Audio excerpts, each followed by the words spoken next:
Hi, good morning, my dear student. Today we are going to read your class 8 SST. In SST, we will read today your geography. In geography, this is first chapter, that is resource.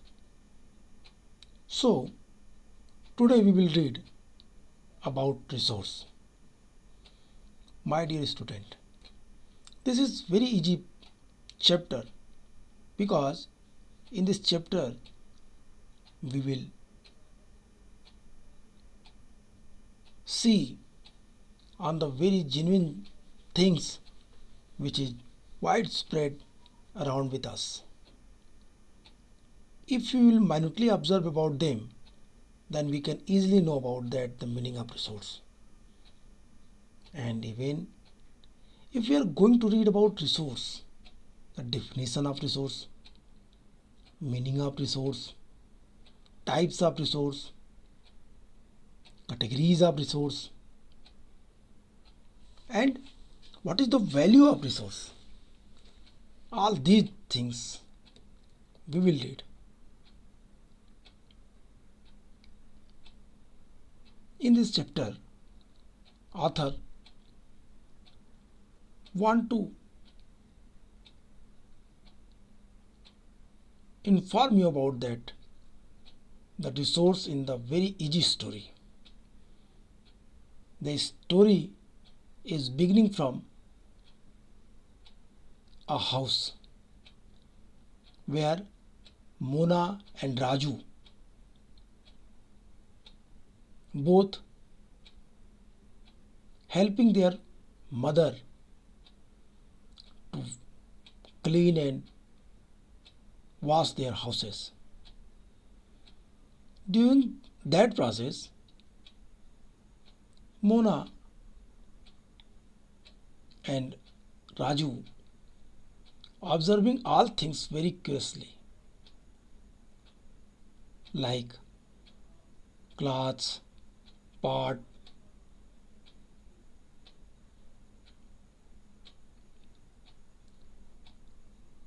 utensils, food grains, and such type of all simple things which is used in house.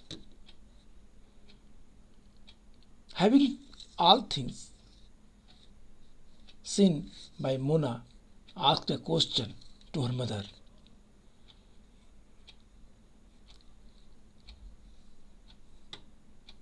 That each of these has a use.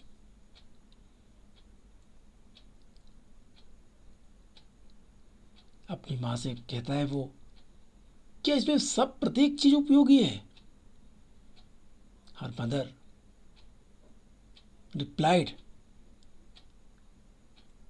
कहती है, yes, each of these has use. That is why they are important, said their mother. Their mother replied him that, yes, my dear lad, everything is useful things for us. So that's why these are resource. Mona asked, what is resource? Was Raju's questions to Amma. Raju also asked that what is resource? Both very curious to know about that resource. So that's why they asked. Suddenly their mothers, what is resource? What is the resource? What is the meaning of resource? Her mother replied, anything that can be used to satisfy a need is a resource. That anything, if we satisfied our needs, that is called resource. This is the very easy definition. Further, we will see the proper definition of resource. According to myself, Resource all the things which fulfill our needs or requirements, which facilitate us from various way, that is all called resource. Okay, her Raju's mother replied them and tried to understand them that the meaning of resource. He told them, look around you and observe. You will be able to identify many type of resource. The water you drink when you are thirsty, the electricity you use in your house, the rickshaw you use get home from school, the textbook you use to study are all resources. Your father has prepared as tasty snacks for you. The fresh vegetable he has used are also a resource.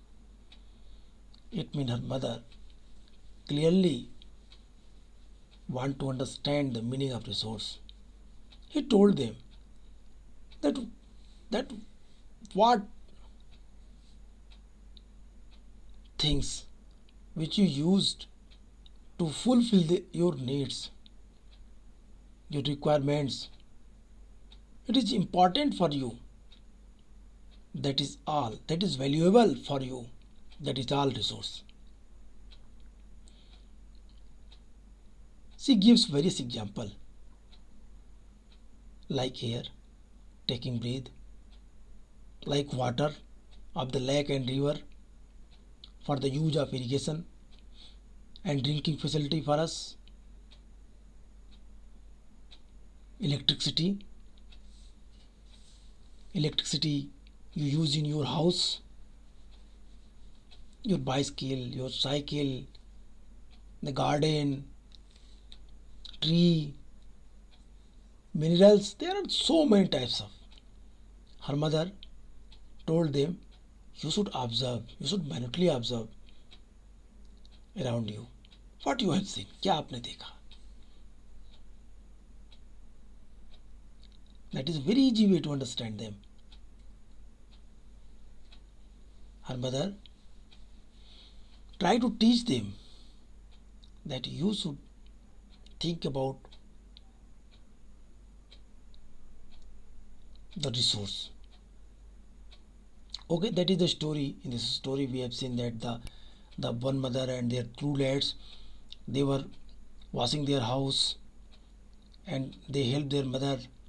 Suddenly they during that process they asked their mother that is this resource. Her mother told that yes, this is resource. Then a girl, their name was Mona, asked their mother that what is resource.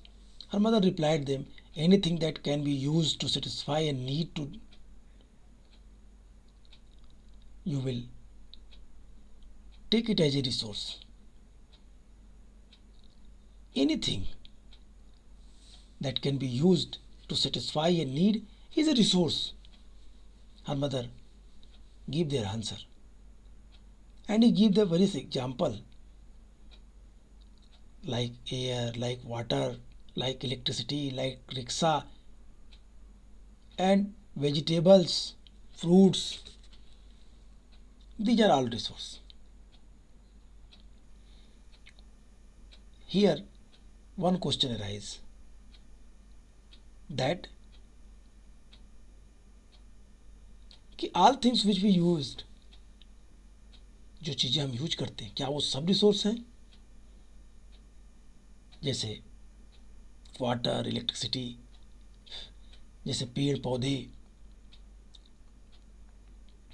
तो उसकी माँ कहती है yes, सभी resource हैं, क्योंकि वो आपके लिए उपयोगी हैं, क्योंकि वो यूटिलिटी के लेवल पे आपके लिए उपलब्ध है. उनकी उपयोगिता है आपके लिए, उनकी प्रयोज्यता है आपके लिए, इसलिए वो सब रिसोर्स है. अब राजू ये जानना चाहता है कि कोई भी वस्तु संसाधन कैसे बनती है, कोई भी वस्तु रिसोर्स कैसे बनती है। Raju become so curious to know about that how can things became what resource, how does something become resource, that is the curiosity of Raju की ये आवश्यक चिंता बनती है कि रिसोर्स क्या है, इसको समझा जाए, जाना जाए, और फिर वो इन चीज़ों के बारे में और जानने के लिए उत्सुक होता है।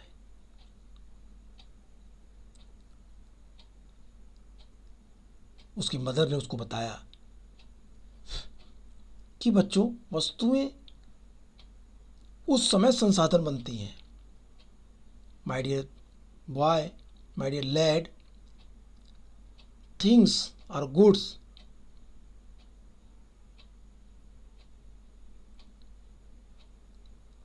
or its use for utility gives its value. All resources have some value, said their mother. What is the meaning of value? Raju जानना चाहता है कोई वस्तु संसाधन कैसे बनती है। उसकी मम्मी कहती है उससे कि जब उनका कोई मूल्य होता है, जब उसकी कोई कीमत होती है, तो वो वस्तु रिसोर्स बन जाता है। अब यहाँ पे फिर उसके दिमाग में एक प्रश्न उठता है, जिसका मूल्य हो, जो मूल्यवान हो, क्या वही संसाधन है? It means Raju now wanted to know that how does something become resource. Amma told the children that things become resource only when they have value. It is used for utility gives its value. All resources have some value, said their Amma. Her mother replied them that all resources have value. But here the meaning of value is different. Value is not meaning of price. Value means worth. Some resources have economic value, some do not. For example, metal may have an economic value.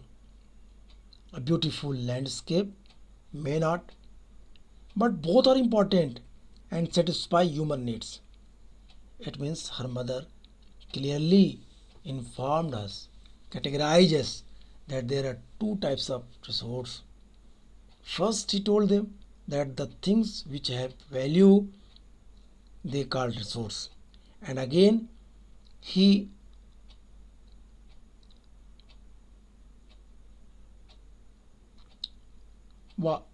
फिर बाद में अपनी बात को स्पष्ट करती है और क्लियर करती है और कहती है कि रिसोर्स वो चीज़ें हैं जिनकी कोई कीमत होती है, लेकिन यहाँ कीमत, वैल्यू का मतलब कीमत नहीं, वैल्यू मतलब उसका कोई गुण, मूल्य।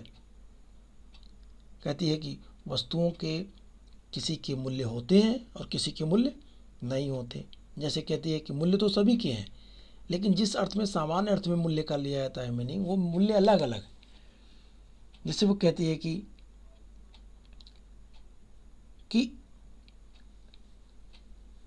संसाधन,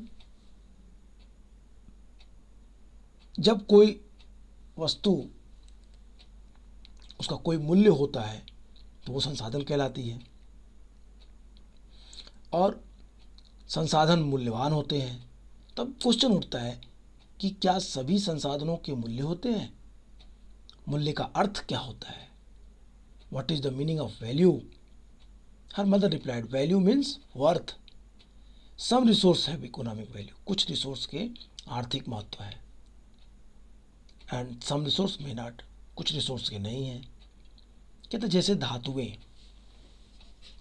के, आप सोना खरीदने जाएंगे, आप लोहे की कोई चीज़ खरीदने जाएंगे, या आप चांदी की कोई चीज़ खरीदने आते हैं, तो आपको कीमत चुकानी पड़ती है, पैसे देने पड़ते हैं। तो कहते हैं some resource have some values but some may not, कुछ के नहीं है। जैसे आपके आंखों के सामने सुंदर दृश्य, नेचुरल दृश्य, झरने, पेड़ पौधे, पत्तियाँ, चिड़ियाँ, कलकल बहते हुए नदियाँ, सूरज की रोशनी, कहता है ये these are all they have no value, उनकी कोई कीमत नहीं है। और फिर इसको समझाते हुए आगे कहती है वो कि इसलिए बेटा, कहती है कि जब मूल्य का मतलब ये नहीं कि उसकी कीमत, मूल्य का अर्थ महत्व से कहती है, उसकी इम्पोर्टेंस हमारे लिए कितनी है लाइफ में। कहते इसीलिए कुछ संसाधनों का कुछ इकोनॉमिक वैल्यू होती है और कुछ की इकोनॉमिक वैल्यू नहीं होती। एग्जाम्पल के लिए वो धातुओं का, मेटल का उदाहरण देती है और फिर कहती है कि लैंडस्केप को देखिए, जो मनोरम दृश्य है उनको देखिए, एक का मूल्य है और दूसरे का मूल्य नहीं है, उस रूप में जिस रूप में पैसे के रूप में नहीं है। अब कहती है नेक्स्ट आगे कि कुछ साधनों के साथ आर्थिक रूप से कुछ संसाधन ऐसे होते हैं, कहते हैं some resource can become economically valuable with time. Your grandmother home remedies have no commercial value today, but if they are pretended any sold by the medical for tomorrow they could become economically valuable। कहते कुछ संसाधन समय के साथ आर्थिक रूप से मूल्यवान हो जाते हैं, कुछ रिसोर्स टाइम के अकॉर्डिंग वैल्यूएबल हो जाते हैं। जैसे आपकी दादी कुछ घरेलू नुस्खे बताती हैं, कुछ चीज़ें बताती हैं, काढ़ा पी लो तो ऐसा होगा, खांसी आ रही तो तुलसी के पत्ते खा लो, या नीम के पत्ते रखो सर के नीचे कीड़े नहीं आएंगे, नीम के पानी से नहाओ, इस तरह के तमाम तरीके बताते हैं। लेकिन अगर इन तरीक़ों का कोई पेटेंट करा ले, इन तरीक़ों को यदि कोई अपने नाम से पब्लिश करा ले तो ये तरीके प्रीसियस हो जाएंगे, लेकिन दादी की ये मतलब नहीं है। Okay, so here we have to discuss about the meaning of patent. Patent क्या होता है?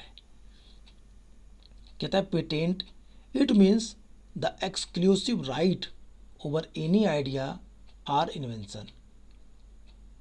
पेटेंट का तात्पर्य किसी विचार अथवा आविष्कार पर एकमात्र अधिकार से है। पेटेंट का मतलब आपका एकाधिकार हो जाएगा उस चीज़ पे यदि आप उसका पेटेंट करा लेते हैं तो। दादी के नुस्खे अगर पेटेंट हो जाते तो उस पर एकाधिकार सिर्फ दादी का होता, अगर कोई उसको यूज करता तो दादी को उसके बदले उस जो यूज कर रहा है उसको पैसे देने पड़ते, तो इसीलिए पेटेंट करा लेते। लेकिन कह रहा है दादी के नुस्खे का कोई मतलब नहीं है क्योंकि उसका पेटेंट नहीं हुआ। लेकिन फार्मा के क्षेत्र में, मेडिकल के क्षेत्र में पेटेंट लोग करा लेते हैं, पेटेंट की मीनिंग हो जाती है। अब बात करते हैं कि उन चीज़ों पे, टाइप्स ऑफ रिसोर्स पे बात करते हैं। Types of resource, so this is the very important, you have to focus, you have to minutely observe about here this point, types of resource. Dear students, here I clarify you that there are two types of resource. First, natural resource, and second, human or human made resource। पहला प्राकृतिक संसाधन और दूसरा मानव या मानव के द्वारा बनाए गए संसाधन, इंसान या आदमी और आदमी के द्वारा बनाए गए संसाधन, मैन मेड रिसोर्स। बातें करते हैं type of resource. There are two types of resource. First, natural resource. So we will discuss about natural resource. Natural resource क्या होते हैं? कहता है जो रिसोर्स नेचर के द्वारा हमें प्राप्त होते हैं और उसमें बिना कोई चेंज किए हुए हम उसका उपयोग कर सकते हैं, वो नेचुरल रिसोर्स कहलाते हैं। कहता है वो सारे रिसोर्स जो बिना थोड़े बहुत चेंज हो या बिना चेंज के हम यूज कर लें, वो नेचुरल रिसोर्स कहलाते हैं। जैसे हवा, जैसे सूरज की रोशनी, जैसे नदियाँ, झरने, जैसे वृक्षों से निकला फल, इस तरह की तमाम सारी चीज़ें। It means Natural resource that are the drawn from nature and used without much modification are called natural resource.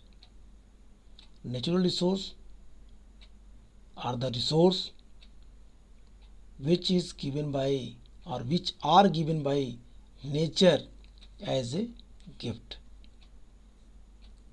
Nature के द्वारा निःशुल्क जो उपहार हमें प्राप्त होते हैं, निःशुल्क उपहार के रूप में प्राप्त वो वस्तुएं जो हमारे जीवन के लिए जरूरी हैं और जिनका हम थोड़े बहुत परिवर्तन या बिना परिवर्तन के हम उपयोग कर लेते हैं अपने जीवन में, वो वस्तुएं प्राकृतिक संसाधन कहलाती हैं। वो सारी वस्तुएं नेचुरल रिसोर्स कहलाती हैं। मैं फिर बता रहा हूँ, ध्यान से सुनिए। प्रकृति के द्वारा दिए गए निःशुल्क, it means as a gift, वे सभी वस्तुएं जो हम अपने जीवन में उसका उपयोग करते हैं, उसको यूज करते हैं, कभी कभी थोड़े बहुत परिवर्तन करने के बाद और कभी कभी ठीक वैसे ही। For example, sun raise,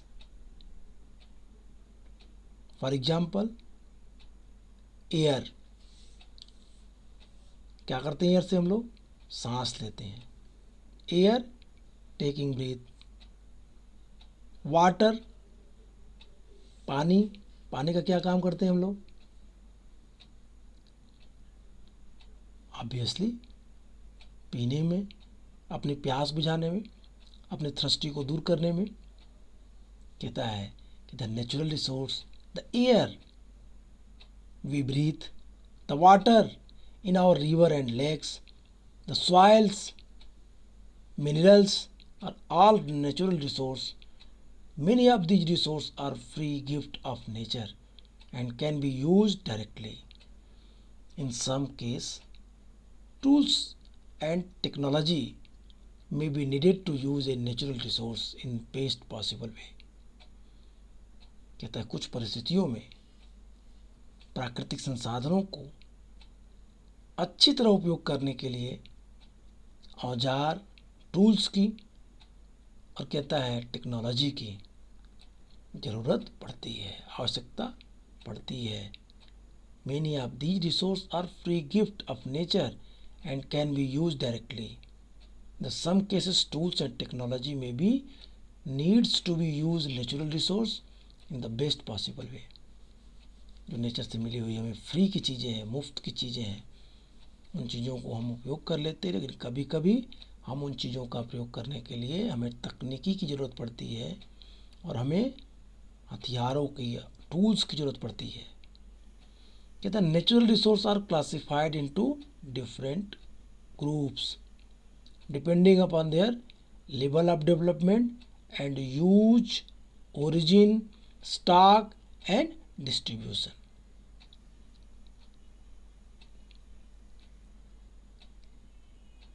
Okay, here we are going to categorize the natural resource behalf of level of development, behalf of use origin, behalf of stock and distribution. Okay, so one by one we will discuss all the topic. First, natural resources are classified. First classified on the basis of their development. On the basis of their development, अपने विकास के आधार पे। कहता है अपना development के आधार पे, विकास का, विकास it means development. अगर विकास के आधार पे बात करें तो डेवलपमेंट के आधार पे बात करें तो हम रिसोर्स को दो पार्ट में बांट के समझ सकते हैं। दो पार्ट कौन कौन से हैं, दो टाइप्स कौन कौन से हैं? कहता है on the basis of the development, the huge resources can be classified into two groups: actual resource and potential resource. Actual resource and potential resource. This is categorized on behalf of what? On the basis of the development के आधार पे दो भाग में बांट रहा है। कह रहा है एक जो वास्तविक संसाधन होगा और दूसरा जो होगा वो संभाव्य संसाधन होगा। एक एक्चुअल रिसोर्स होगा और एक पोटेंशियल रिसोर्स होगा। एक्चुअल जो हमें तुरंत मिले, जिसके बारे में जानते हों, और एक पोटेंशियल मतलब वो है लेकिन हम उसके बारे में प्रॉपर चीज़ें नहीं जानते, कितना है कितना नहीं है, ये चीज़ें हमें नहीं पता है। तो कहता है, अब डिफिनीशन देता है, देखिए ध्यान से। कहता है व्हाट इज एक्चुअल रिसोर्स। कहता है actual resource are those resources who quantity is known. Actual resources quantity is known. These resources are being used in the present. The rich deposit of coal in Ruhr region of Germany and petroleum in the West Asia. The dark soil of the Deccan Plateau in Maharashtra are all actual resources. Actual resource it means actual resource वो resource हैं जो हमें, जिनके बारे में हमें proper जानकारी है, प्रॉपर इंफॉर्मेशन है। इसीलिए इनको एक्चुअल रिसोर्स कहते हैं, वास्तविक रिसोर्स कहते हैं। जो हमें दिखाई देती है वो रिसोर्स कहते हैं। कहता है जैसे कोयला प्रदेश, रूर, जर्मनी का रूर प्रदेश बहुत फेमस कोयला प्रदेश है। जैसे गोंडवाना का कोयला प्रदेश भारत का, छत्तीसगढ़, झारखंड और उड़ीसा के क्षेत्र। जैसे दक्कन की काली मिट्टी, दक्षिण भारत की काली मिट्टी महाराष्ट्र तक फैली हुई है। इस तरह की जो चीज़, पेट्रोलियम पदार्थ, ये सारे एक्चुअल रिसोर्स कहलाए। अब कहता है पोटेंशियल रिसोर्स क्या है। तो कहता है potential resource are those who entire quantity may not be know and these are not being used at present. कहते हैं पोटेंशियल रिसोर्स वो रिसोर्स होते हैं जिनकी संपूर्ण मात्रा हमें आज ज्ञात नहीं है और हम इसका प्रयोग भी नहीं करते। इन संसाधनों का उपयोग भविष्य में किया जा सकता है, फ्यूचर में किया जा सकता है, लेकिन हमें पता नहीं कि इनकी कितने मात्रा में रिसोर्स है। ठीक है, पोटेंशियल रिसोर्स मतलब ऐसे रिसोर्स जिनकी कितनी मात्रा उपलब्ध है हमारे पास, कितने संख्या में है, कितने घन मीटर में है, क्या कितना है हमारे पास, इसकी सूचना हमें नहीं है। इसीलिए इन्हें बोलते हैं पोटेंशियल रिसोर्स।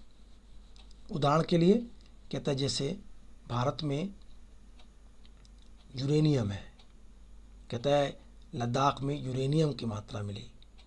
हमने कल्पना किया कि वहाँ पे क्या है, कि वहाँ पे जो हमारा जम्मू कश्मीर का लद्दाख क्षेत्र है, वहाँ यूरेनियम के संभाव्य साधन है, लेकिन इसका उपयोग नहीं है। कितना है ये भी नहीं पता है। जैसे पवन, वायु कितना है नहीं पता है, लेकिन हम उसका यूज कर रहे हैं। तो कह रहा है पोटेंशियल, सबसे महत्वपूर्ण बात है पोटेंशियल रिसोर्स में कि हम इसके बारे में, इनकी कितना ये हमारे पास स्टोर है, ये इसके बारे में कोई सूचना हमें नहीं मिलती। आप अगर डिफिनेशन देखिए, लिखा है इसमें potential resource are those who entire quantity may not be known and these are not being used at present. These resource could be used in the future. The level of technology we have to present may not be advancing enough to easily utilize these resources. The uranium found in Ladakh is an example of potential resource that could be used in the future. High speed winds were a potential resource 200 years ago. Today they are in actual resource, and wind farms generate energy using windmill like in Netherlands. You will find some in the Nagarcoil in Tamil Nadu and Andhra Gujarat coast. कहता है अगर वायु को देखें तो हमें इसके आधार पे कई और चीज़ें भी दिखाई देंगी। ये क्या है? पोटेंशियल रिसोर्स है। हवा से चलने वाली पवन चक्कियाँ पोटेंशियल रिसोर्स हैं। लद्दाख में मिलने वाले यूरेनियम पोटेंशियल रिसोर्स हैं। क्योंकि इनके बारे में पूरा पूरा हमारे पास डिटेल नहीं है, कितना है ये हम नहीं जानते। ठीक है, आज के लिए इतना ही। कल हम पढ़ेंगे, नेक्स्ट डे पढ़ेंगे ओरिजिन के आधार पर रिसोर्स के कैटेगरी को। Okay, good bye and take care.